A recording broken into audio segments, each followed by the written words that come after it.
You can see that if I want to maintain or govern a mid-detail master, then I do this by using the UI approach. I won't use MM01 approach. You can see this is what SAP given. This all are out of box SAP given.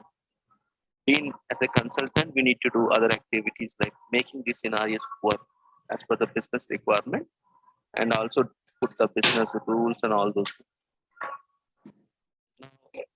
A new system, right? So we need to decide how do you deploy this in your environment. There are two modes of deployment. One is core deployment and another is like your hub deployment. Now core deployment means if you take any example of SAP, if I want to make this is my ECC system and if I want to activate MDG in this system, the first thing what you have to do is you need to have the component installed for the MDG. So that will come as the part of your enhancement package. What you do, the MDG component should be there. So if you go and check here, you will have the MDG component. I have a foundation component 748. Okay, so you will have these are the MDG theory based application. If you want MDG theory based application, you need to have this component. Okay, along with this, you need to have other components. UX 100 something is there. That also you need. I don't see that in this system. This is MDG 7 only. Okay. Now this component will be there already in all the systems. Mostly you'll find this component, they get by default installed. If not installed, they can add this component. The basis will do this. Now to make this system as an MDG specific, assume that if this is my ECC system, today I'm running my all my business, every transaction I'm doing in this system.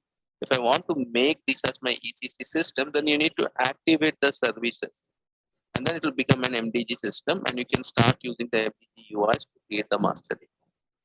Now, you have two options to make a system as MDG specific. You can go with the code deployment mode where you activate the services on the same ECC where you are doing your all the business, and or else you can have another ECC where you activate the MDG services and you will use only for the MDG purpose, but not for a normal ECC transaction. But not to forget, MDG system is an ECC box only. I mean to say that if I have a table Mara, then you can also see Mara here in MDG system. So it is not a separate system. The underlying architecture and all those things are similar to an ECC one. The additional functionality will come, like where you will get these kind of UIs to create the master data and a lot of other activities like workflows and all. You can see that. Now, when I will go with the code deployment, we were just talking about these advantages and disadvantages. Now, for the time being, I'm just skipping this. We can talk it later. Like you can go through the video. They're not much difficult ones. So we'll come through this again if we have some time.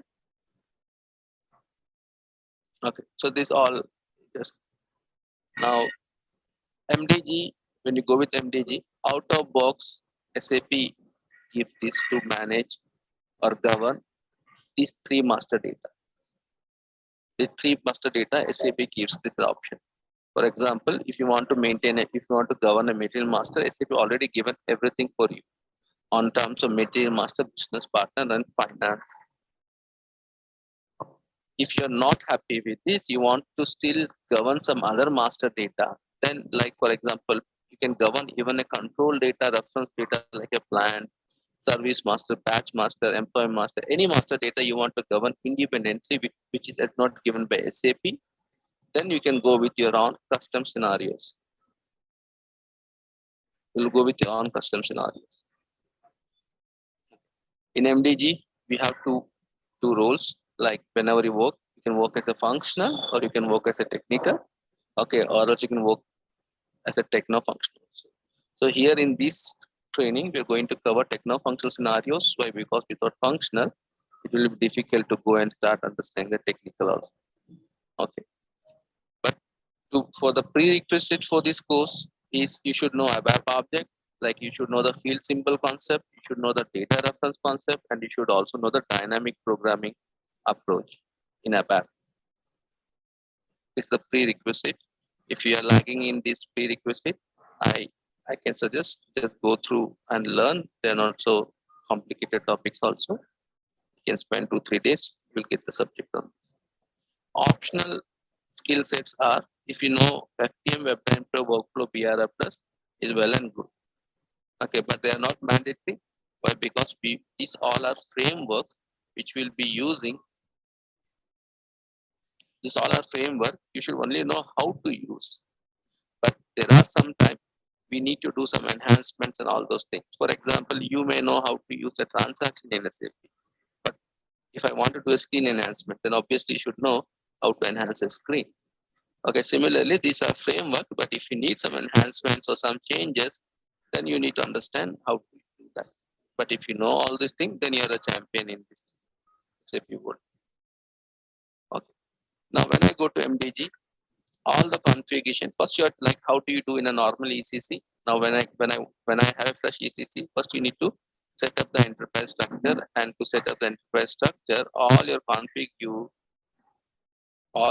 you do in SPRO, right? Similarly, whenever I want to put MDG, you can go and do all the config from SPRO. There's one option. Other option is SAP has given direct transaction code MDGIMG to do any MDG configuration. Any MDG configuration, functional people mostly will be using this. And technical people will have a display access to just go through whatever developments or whatever configurations are there. Now there are three areas we can divide MDG. Like we will be working with a data modeling approach, but we will see what is that UI modeling and process modeling. Okay. So now when we comes to this world of data, we need to understand how to use the data. Okay. Unlike in ECC, we never think of the data, like how it has to be properly maintained. Okay, we don't know till now how the data. We just know that okay, I have a Mara table. These are the key field, and this is how it goes. Okay, but when it comes to MDG or PW or HANA, the first thing what you learn is modeling. Modeling means now any data which you want to maintain in the system, how do you structure it? Okay, what the relation you give? What is the cardinality you maintain? Okay, so which data has to go into the system? Which data I have to use in my, which is already existing? How to use that? Okay, so like this, you need to decide the data modeling, and then once you do the data modeling, I can, if you compare this something like in SAP, I can tell that if I want to create a model pool program for a screen, first what you do, you have to define the structures, tables, and all those things.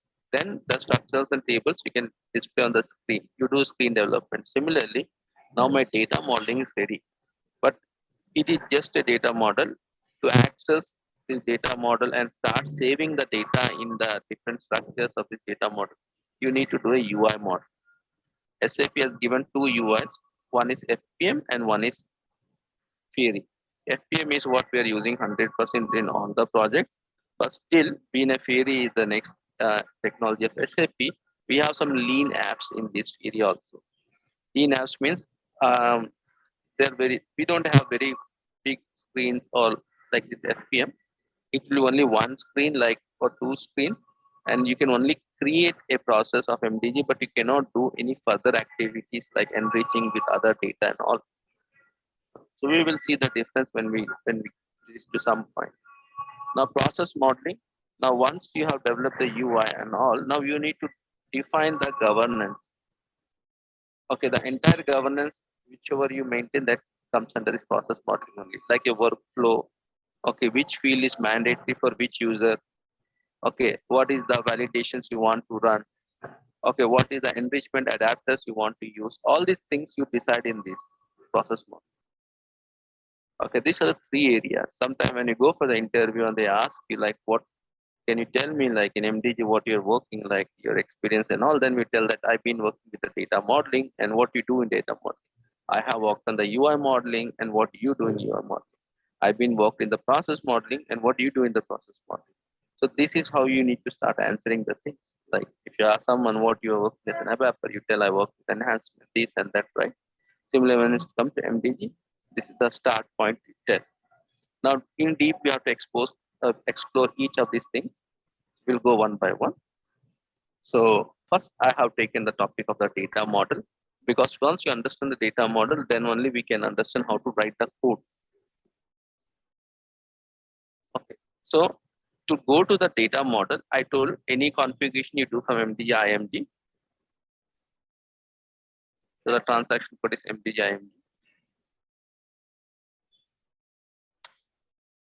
And you can see here a section called as like edit data model, general settings, edit data model, data modeling, edit data model.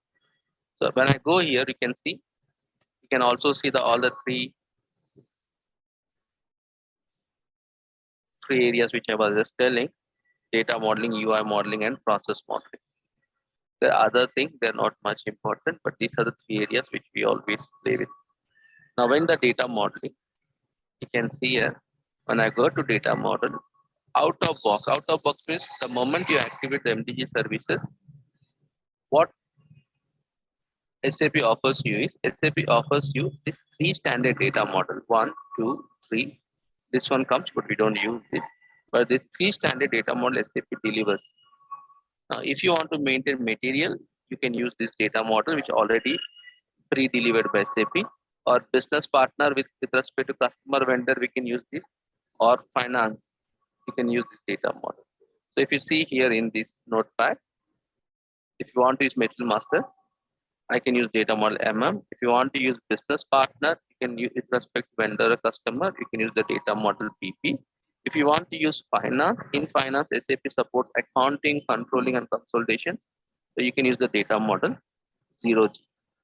If you want to use any other master data, because in a project, maybe 10% requirement, maybe I want to also govern another master data. Okay, for the big companies, this kind of requirement always there. So you can see that a lot of people are practicing by creating their own master data like Y1, Z1 and all. These are custom. These are custom. In many projects, I have created all this. So whatever I listed out here, except employee master, almost I created all this master data in different projects. Now, what we were talking in the last class, the properties of the data model. Now, the first property, when I maintain a data model, is the active area. Okay, so I should have some slide on that. Okay, so I just want to run on this active area. Like now in MDG, if you want to create any master data, you need to you need to start a process, and that process is known as change request process. Now, if you see here, if I want to create a material, I cannot directly go and create a material. You click on create material, and it will start a change request process. Either so you can go and click on a material. To create a material, you have to create something called a change request type. I will come to all these things. I just want to show you, if you want to create any data, any master data in SAP MDG, it is always through a change request process. Let it be a standard or a custom. It is always through a change request process.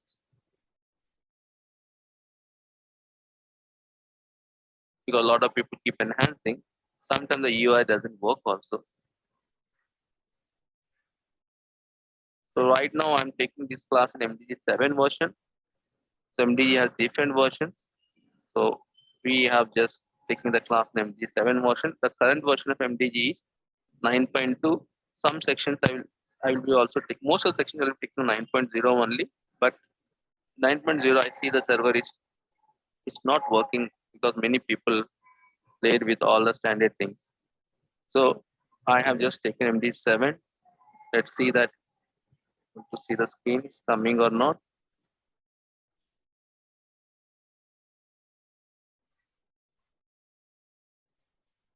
It doesn't matter if it's not coming also.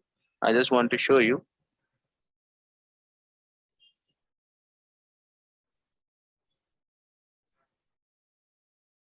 It's a change request process generally.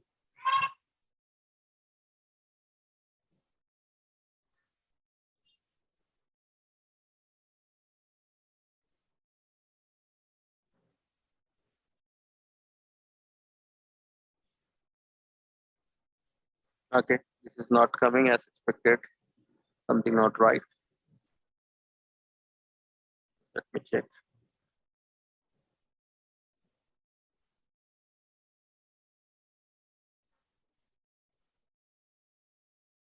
Yeah, you can see here. Someone might have written a code which may be leading to runtime issues. We can see here. So if you want to create any process, like I think it looks like a similar, everything looks like a similar to your MM01 only. And instead of going through each tab, you will have blocks. Okay, everything can see in one screen, and you can hide, you can make it visible to whichever users as per the authorizations and all those things. You can do a lot of things here. Now this will start a change request process, and this is the change request number.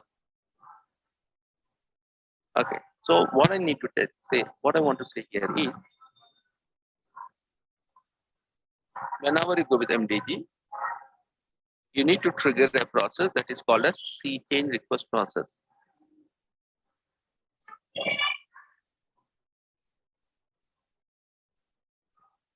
Okay, in short, in upcoming class notes, I will always tell CR. So when you create a change request process, now you see I'm creating a change request process here. Now this data is not approved. Once this data has been approved, then only the data will go to the backend tables. Which tables? Like standard tables like Mara and all those things. Finally, you create any master data. What is the purpose? Suppose I go to MM01. If I save my data, what will happen? Immediately it will save. Immediately it saves to the tables. Okay, even though data is right or wrong, whatever it, unless you maintain all the mandatory fields, it will immediately save the data to the table. But that is not the way how MDG works. Okay, so in MDG, till you finally approve means or final approve or activate. This is the term we use. What happens in MDG? It goes through a sequence of approval steps. Like first a person will go and request for the data, then it will go to for some finance, then it can go to some SCM, okay, and finally it can go to some master data steward or MDM, whoever the final approves. The moment the final person when activates, okay, then only the data is created in the active tables. Like what is the active table? Like your Mara tables and all those things. In case of material master, these are the tables which are updated. But during this stage, the data will remain in staging tables. During all this time, till it's been activated, the data will remain in the staging tables. And you know, right? So this the concept of these are permanent tables, and this is staging table. Now, during entire this change request process, the data will remain in the staging table, and this is called as inactive data. This is called as inactive data, and the data which is already in the tables, we call them as active data. Now, after you activate, data will go to the active table. But whether data should go to active table or remain in the staging table, that is being decided based on the active area. There is something called as active area. You can see that this is the active area. Okay. So if you have an active area, if you see an active area, there are two modes for active area. Okay, you can see that active area. This all are I'm just told in a layman term. I'm trying to tell you. After you activate, where the data should reside, in the staging area or in the active area. Now, if you want to reside the data in a staging area, then the active area you should plan as a flux mode. Okay. There are two modes for an active area: flux mode and reuse mode. In flux mode, what happens is after you activate the data will stay in the staging tables only. But in a reuse mode, after you activate the data will go to the actual tables. So in an active area has two modes. They have two modes. One is flux mode.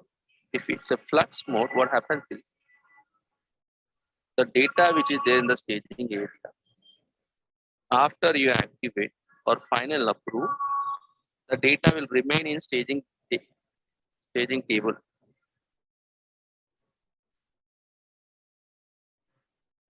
Okay, this is what a flux mode behavior. But if you go with an active mode, this is an interview question. Okay, what are the different modes you have? Sorry, reuse mode. Once you activate, the data will go to the active table or actual table, whichever you want to, active table or actual table. And when the data goes from staging table to actual table, it reuses ECC structures. That's what the reuse mode. That means it reuses MARA structures or KNM1 structures, fields to transfer the data from staging table to active table. Now SAP uses this flux mode approach for finance data models or finance. And SAP uses reuse, they use BP and MM they were going to use.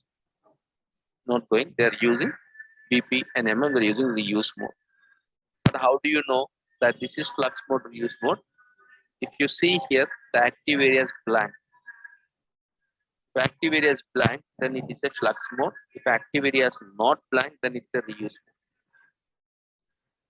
Okay, so this is the one property. Okay, we will talk about this in upcoming classes later.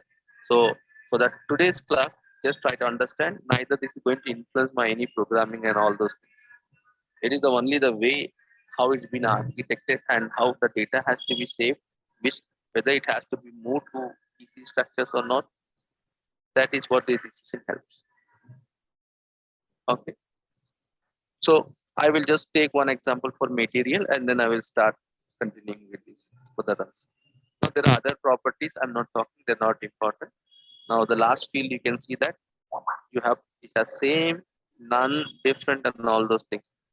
Whatever happens, the data model should be in the same. That means they are properly activated. If different means it's not activated. You can see this example. This is not properly activated. If they are not properly activated, then you will get runtime issues. Okay. So this is what we have covered in the last class. Now till this you have some doubts, you can just ask me. Let me know if you have any doubts.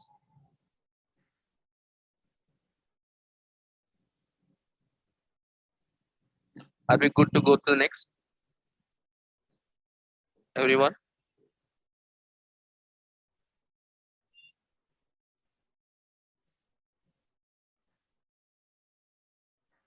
Okay. So we'll move to the next. Somehow we have to come back to this active area again when I do my custom data model. So that time we have to debate or we have to talk a lot on this. Okay, what is what? How do we take whether reuse or flux? If flux, why? If reuse, why? And why is the one we are not discussing today's class.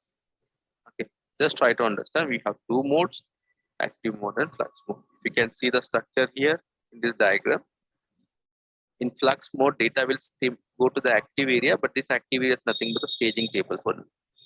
In reuse mode, data will go to the active area, but you can see that there is a suite application, there is your ECC active area, the reuse mode. Okay. There are further things I don't think it will help you right now. Okay, it will go with a lot of things. So I'm not discussing this. Now the next thing, when I go with the data model is at the highest level. When you go with any data modeling,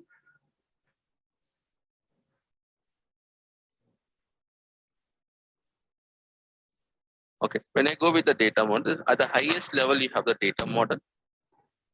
Now we have seen that we have a data model called as MM. And then you have the entity types. Okay, and then for this entity types, you have the attributes.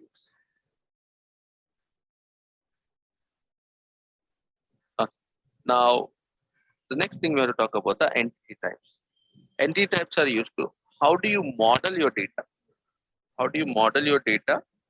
That is what you do in entity type, and Attributes are nothing but they are how do you save this model data.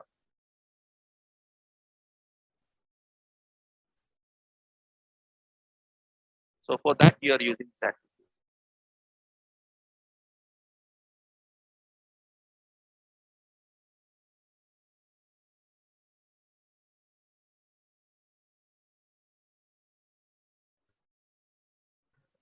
Okay. If okay, and in that table, these are the fields to hold that. Now, this is the most important thing in MDG to understand how the entity types are being designed. If I go here and select my data model, then you can see all the entity types which belongs to this data model. I can see so many entity types we have here, and we have to understand the properties of each entity type. Property means this when I maintain an entity type, what columns you're going to maintain, this all columns. Okay, every interview you will get this question from here only, like what are the storage use type? Can you explain what you mean by type 1, type 2, type 3, type 4? Okay, if you understand this type 1 concept, this entity type concept, then the coding will go easy for us. Okay, this is the important topic. Now, when I go with the entity type, we have, if you see here, there are a lot of entity types we have, and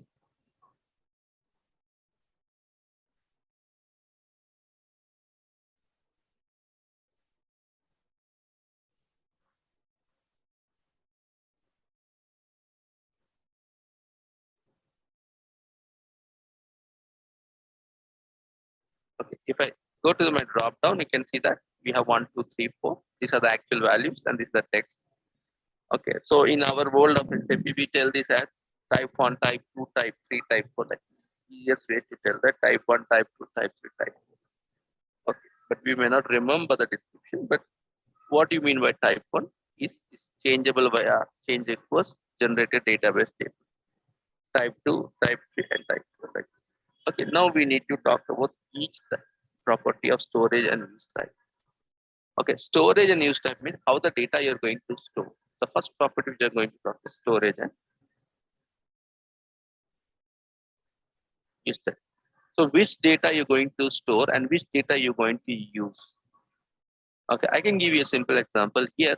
So when I go to like any material process, when you maintain a material data, you go to MM01, you go and maintain data in MM01. Okay, I open MM02, MM01.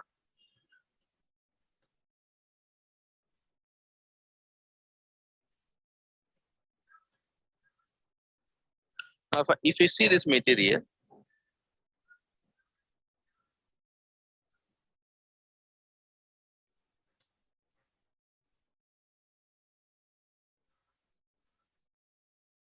now this material is maintained for this plant. You are maintaining this material for this plant.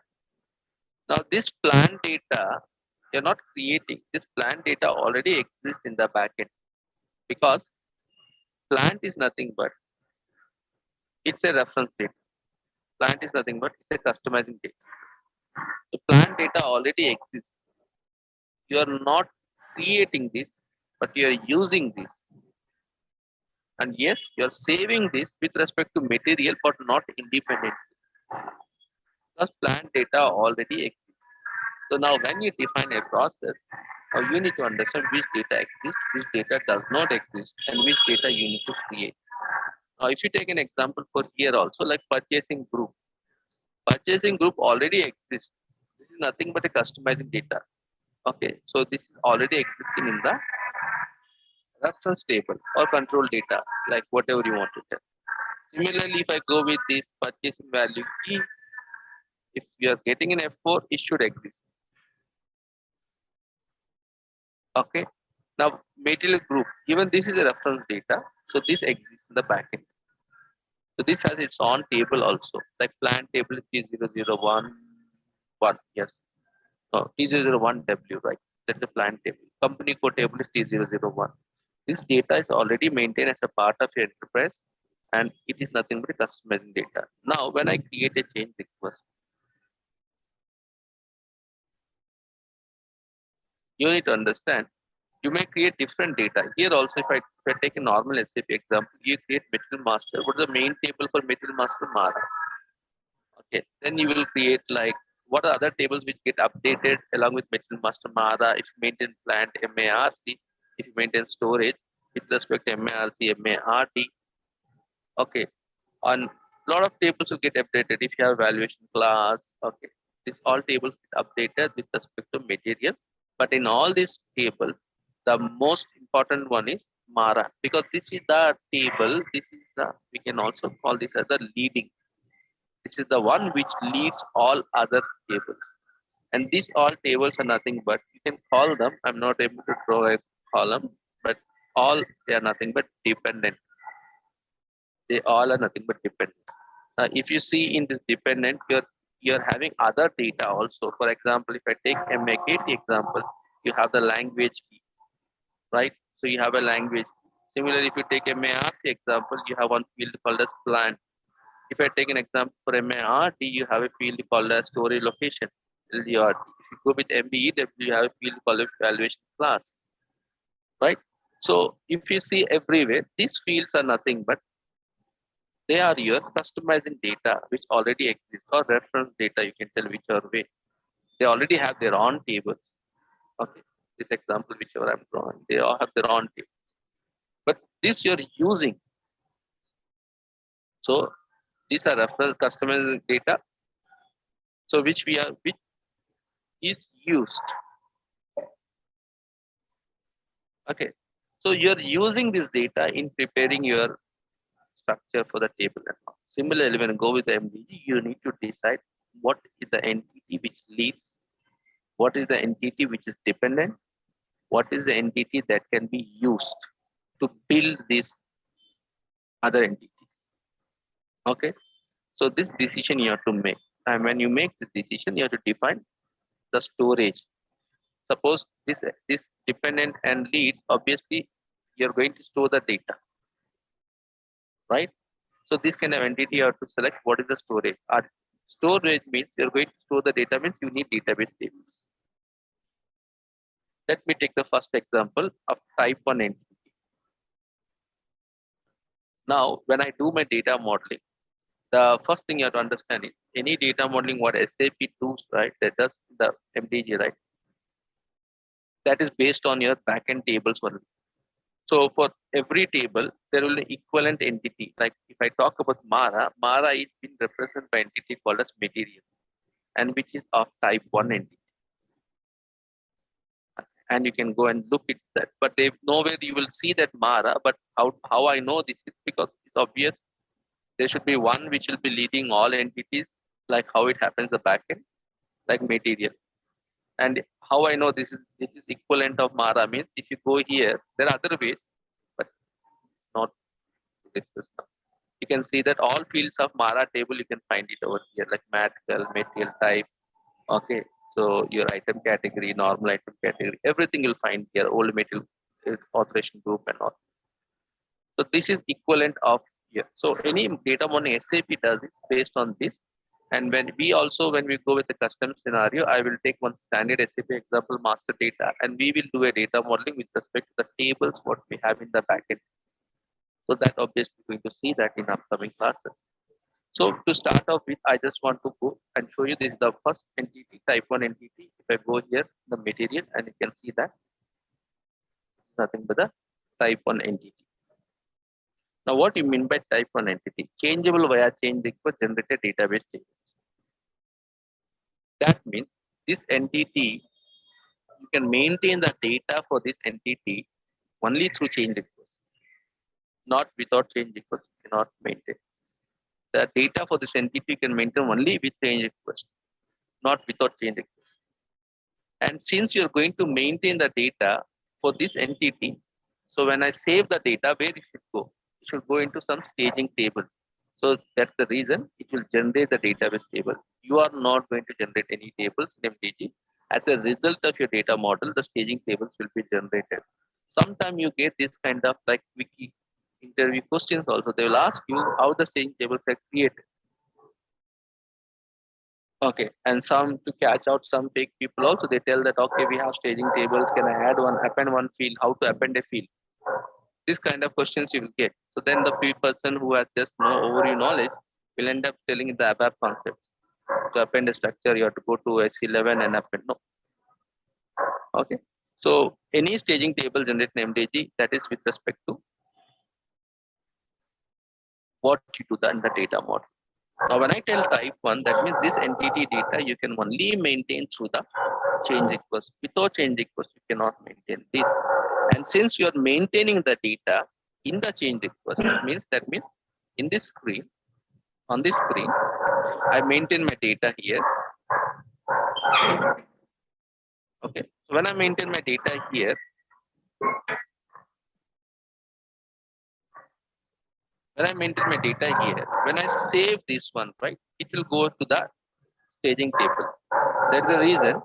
So for type 1, you need a staging table, or you need a table to for the data to be saved in the data modeling for any entity which you want to maintain directly, and which is the most important. You can make as a type 1, and when you make type 1, it will generate the tables.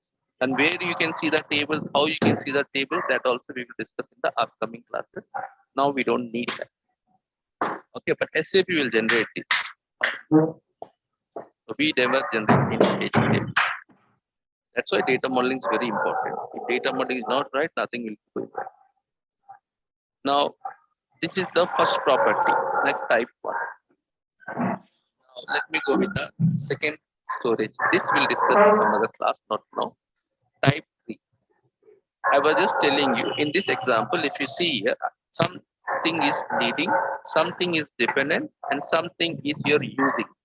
The customizing data you're using. Now, if I see this example, plant is a data.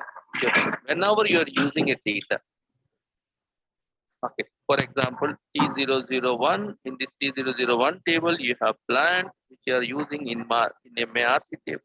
So these kind of fields you can make as type 3. So go and see the type 3 definition. That data is not changeable via MDG because, yes, so if I have a plant called as 1000, you cannot change it to 2000 or your wish, like 213, whatever. So you cannot do these changes. And this kind of entity data you're going to, and no table is generated. Yes, true, right? Why? Because for this data, I have my own tables. I have my own tables where this data is already saved. You just use it. So that's why when you tell us type 3, then SAP will not create any backend tables for staging tables for this kind of entities. And in your data model in MDG, you have to model the entity as a type 3 whenever you're using this. Okay, for example, if you see here, I'm using plant in many places in my material process. So if I see SAP has created an entity called as plant only, and which is of type 3, which is of type 3, not type 4. Type 4 is changeable via other entity types generated database table. Now these entities you cannot directly change. Like type 1 means you can change via change request. But when you go with type 4, you cannot change directly. So these entities always depend on some other entities. Example, these entities are dependent. Like MA kit is dependent on what? Without material can I have a description? No. Without a material can I have a plant material? No. Without a plant and material can I have a storage? No. So these are dependent tables. Okay, similarly, if you want to model these kind of tables like MARC or MARD in MDG, okay, then you have to make sure that you go with that as type 4 because they are dependent. They are dependent. Okay. For example, MARC, the equivalent of MARC, like MARC parts, this is the entity SAP has designed in the backend for type 4. If you want, I can just show you MARC parts.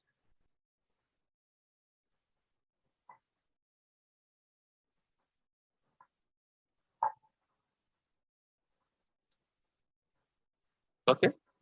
So, yeah, this is the one. Can you see this is type? Now I given with one example. Okay, in the interview will ask you this question. Can you tell me how do you model with relationship? Will ask. Okay, so before I go to that, I think that we will see in the next class. Okay. So daily we will have class at this time. 1 hour sections we will have.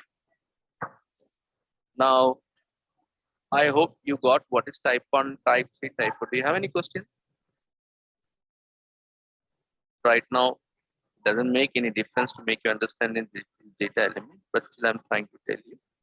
Now, when I go with this data element, this data element is the second property in an entity is the data element. When you go with data element, it's optional for type 1.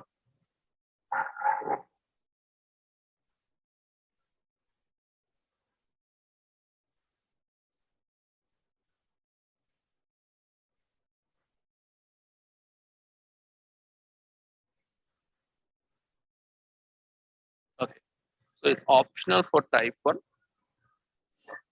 but it's mandatory for type 3 and 2, and it's not allowed for type 4.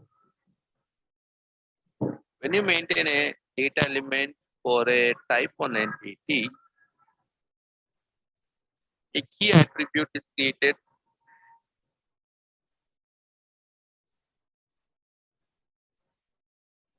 for the same entity.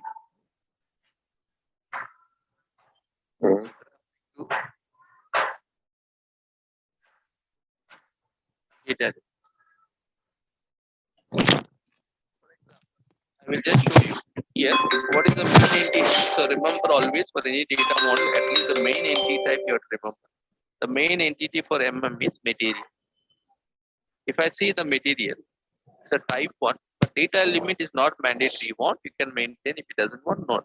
You can see. So now any data modeling you do, what is the objective is finally you have to make you have to create a, whatever table is created in the back end. Okay.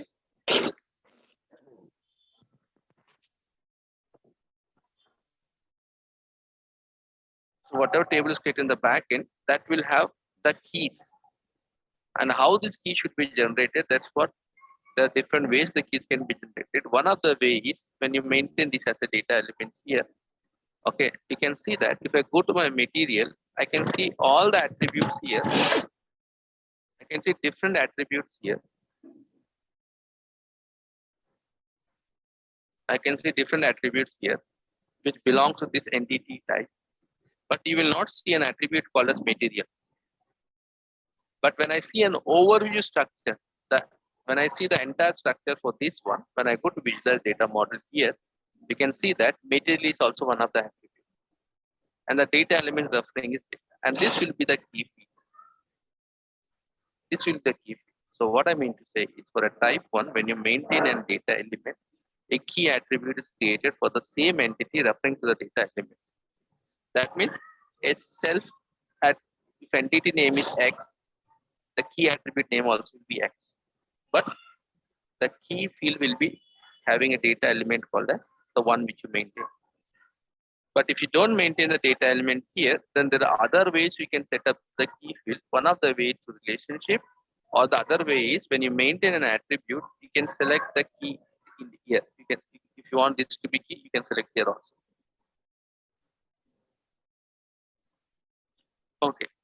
Now for type 3, so type 1, you can have the data elements, and you can also, it's optional, and you can also maintain an attribute for type 1. For type 3, if you see this type 3 examples, it's must to have a data element or else give an error. It's mandatory. And you cannot have an attribute for this. You cannot maintain any attributes. And what is this data element will do is, for example, suppose I give a data element works underscore D, then what system will do is, it will look for the check table of this. Okay, that is why we have to give a data element. Because when I go with type 3 entity, I can only enter what plant exists. Okay, 1000 is exist, I can enter 1000. If I enter 1001 which does not exist, system will throw an error. And how that is possible? That is possible to the check table or value table concept what we have in SAP, which comes from a data element. In short means data element linked to a domain, right? So domain will hold the value table. So it's must to have for this one. Type 4, you cannot have the data element. Then the question is, if I don't have a data element for a type 4, for a type 4 also table is generated, right? Then how the key fields will come into picture? For a type 4, the key field will come into picture through the relationship. Okay, this is what we're going to discuss in the next class. And all other attributes we don't need now. So for me, only this one is important.